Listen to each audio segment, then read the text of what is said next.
সাম্প্রতিক সময়ে দেশের বিভিন্ন স্থানে বিএনপির বেশ কয়েকজন নেতার আচরণ নিয়ে মানুষের মধ্যে বাড়ছে অস্বস্তি ও প্রশ্ন। বিএনপি এখন ক্ষমতায় ফিরতে পারে, তবুও বিভিন্ন জনসমাগম, মাহফিলে, অনুষ্ঠান ও রাজনৈতিক কর্মসূচিতে তাদের নেতাদের একের পর এক উত্তেজনা, অশ্রাব্য ভাষা, অপমানমূলক আচরণ এবং কখনো ঘটনাও আলোচনায় উঠে এসেছে। আজকের প্রতিবেদনে আমরা তুলে ধরছি বিএনপির শীর্ষস্থানীয় নেতাদের কিছু আচরণ। একটা অনুষ্ঠানে এনসিপি নেতা নাসির উদ্দিন পাটোয়ারি ও হাসনাত আবদুল্লাহর উপর খেপে যান বিএনপি নেতা। সিনিয়র সাংবাদিককে প্রকাশ্যে ধাক্কা দেন বিএনপি নেতা।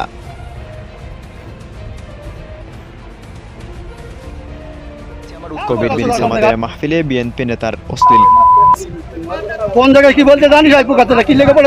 মাহফিলে বিশৃঙ্খলা সৃষ্টি করে এতে শ্রোতা প্রতিবাদ করে শ্রোতা নেতা।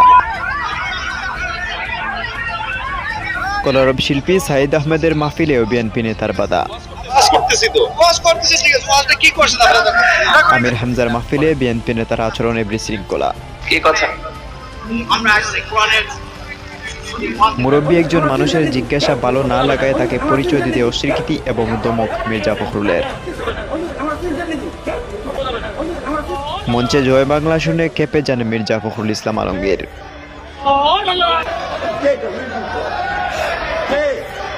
স্টেজে যাওয়ার পথে নিজের কর্মীর হাতে সামান্য ধাক্কা লাগাতেই রাগে কর্মীকে থাপ্পড় মারেন মির্জা ফখরুল। কখনো চাঁদাবাজির বিরুদ্ধে বক্তব্য দেওয়ায় এনসিপি নেতার উপর রেগে যাওয়া, কখনো সিনিয়র সাংবাদিকদের ধাক্কা, কখনো মাহফিলে অশ্লীল, আবার কখনো স্টেজ থেকে নেমে সাধারণ দর্শক টানো। এসব ঘটনায় সাধারণ মানুষের মনে জন্ম নিয়েছে নতুন এক প্রশ্ন। এর সাথে আরও যোগ হয়েছে শীর্ষস্থানীয় নেতাদের বিতর্কিত আচরণ।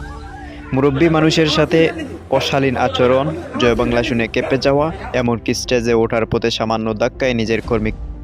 এসব ঘটনায় রাজনৈতিক সৌজন্যবোধের চরম ঘাটতি প্রকাশ পাচ্ছে।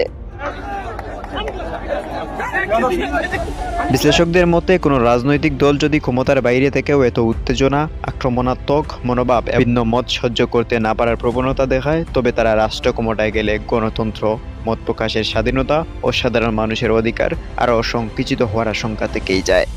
বিশ্লেষকরা আরও মনে করেন শীর্ষস্থানীয় নেতাদের আরও ধৈর্যশীল হতে হবে, যাতে তাদের দ্বারা পুরো একটি দল সুসজ্জিত থাকে।